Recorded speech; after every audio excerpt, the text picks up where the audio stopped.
আসসালামু আলাইকুম। সম্মানিত রোজাদার বৃন্দ, গতকাল প্রয়াত ডক্টর আবদুল্লাহ জাহাঙ্গীরের একটা ওয়াজ শুনছিলাম। মাত্র 1.5 মিনিটের একটা বয়ানে তিনি বলছেন, 8 রাকাত অথবা 10 রাকাত তারাবির নামাজ পড়ে ফাসিক হয়ে যাচ্ছেন না তো? তার বক্তব্যের মূল বিষয় হচ্ছে, এই সমাজে আমাদের দেশের মসজিদগুলোতে যত দ্রুত তারাবি পড়া হয়, 1.5 পারা কোরআন 1 থেকে 1.25 ঘন্টায় শেষ হয়ে যায় দেশের অধিকাংশ মসজিদে, আর 1 পারা হলে তো 40-45 মিনিটেই শেষ। তিনি বলছেন, আমাদের দেশের মসজিদগুলোতে যেভাবে তেলাওয়াত করা হয়, সেটা খতম তারাবি হোক আর সূরা তারাবি হোক, সেই তেলাওয়াতে যে দ্রুত গতিতে তেলাওয়াত করা হয়, সেটা আসলে ঠিক নবীজির সুন্নাহসম্মত হয় না। ডক্টর আবদুল্লাহ জাহাঙ্গীর বলতে চাচ্ছেন যে তারাবি 8 রাকাত না 20 রাকাত সেটা নিশ্চিত করে বলতে পারবো না, তবে এইটুকু নিশ্চিত করে বলতে পারবো যে তারাবিতে সময় লাগার কথা 4 ঘন্টা। তো সেটা এই সময় উল্লেখ করার মাধ্যমে তিনি আসলে বোঝাতে চাইছেন খুব স্লোলি তার তিলের সঙ্গে কোরআন তেলাওয়াত করার বিষয়। কিন্তু আমাদের দেশের কোনো মসজিদেই বোধ করি সেভাবে কোরআন তেলাওয়াত করা হয় না। আর যেহেতু এইভাবে তেলাওয়াত করা হয় না, ফলে আমরা তারাবির মতো একটি গুরুত্বপূর্ণ সুন্নাহ পালন করতে গিয়ে ফাসিক হয়ে যাচ্ছি না তো? এটাই ওনার প্রশ্ন। তো যাই হোক, আমরা আজকে কথা বলবো সপ্তম তারাবির বিষয়ে। সপ্তম তারাবিতে আজ পবিত্র কোরআন থেকে 10ম পারা তেলাওয়াত করা হবে। তেলাওয়াতে সূরা আনফালের 41 নম্বর আয়াত থেকে সূরা তওবার 93 নম্বর আয়াত পর্যন্ত পবিত্র কোরআন থেকে তেলাওয়াত করা হবে। এই সূরার 49তম আয়াতে বলা হয়েছে, যারা ভরসা করে আল্লাহর উপর সে নিশ্চিন্ত, কেননা আল্লাহ অতি পরাক্রমশীল সুবিজ্ঞ।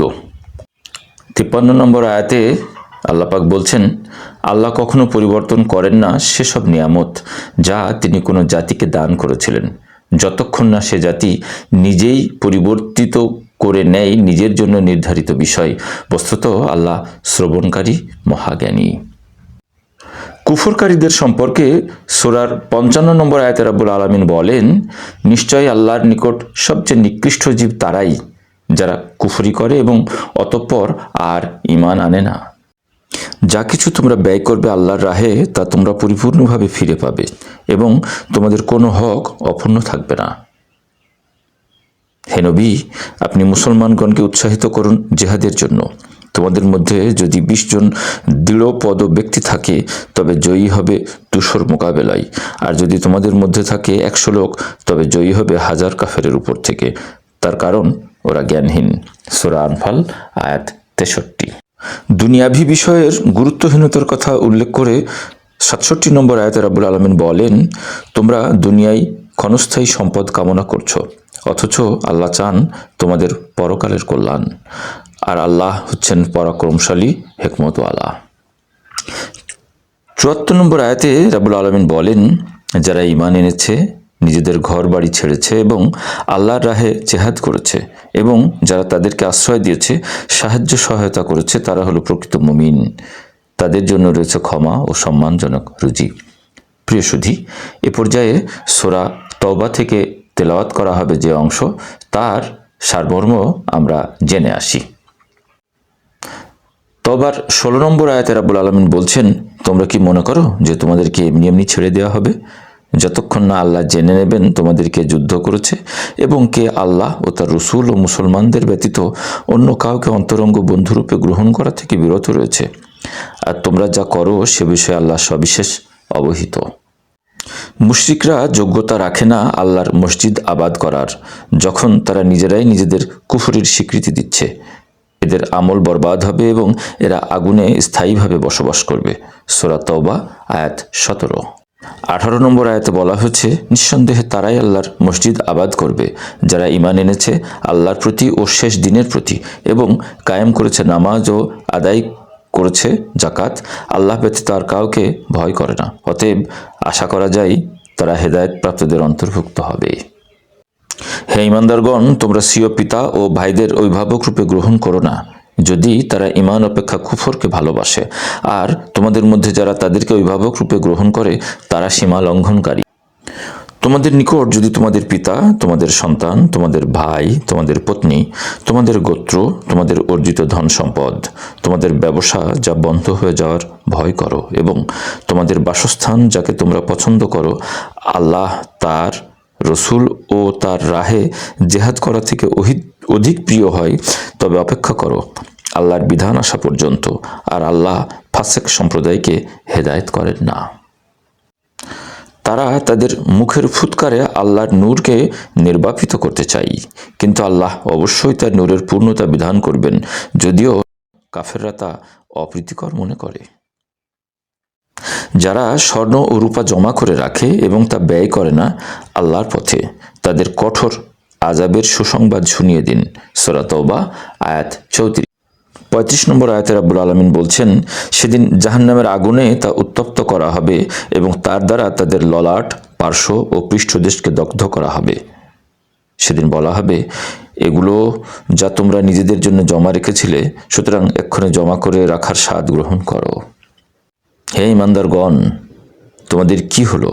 যখন আল্লাহর পথে বের হবার জন্য তোমাদেরকে বলা হয়, তখন মাটি জড়িয়ে ধরো। তোমরা কি আখেরাতের পরিবর্তে দুনিয়ার জীবনে পরিতুষ্ট হয়ে গেলে? অথচ আখেরাতের তুলনায় দুনিয়ার জীবনের উপকরণ অতি অল্প।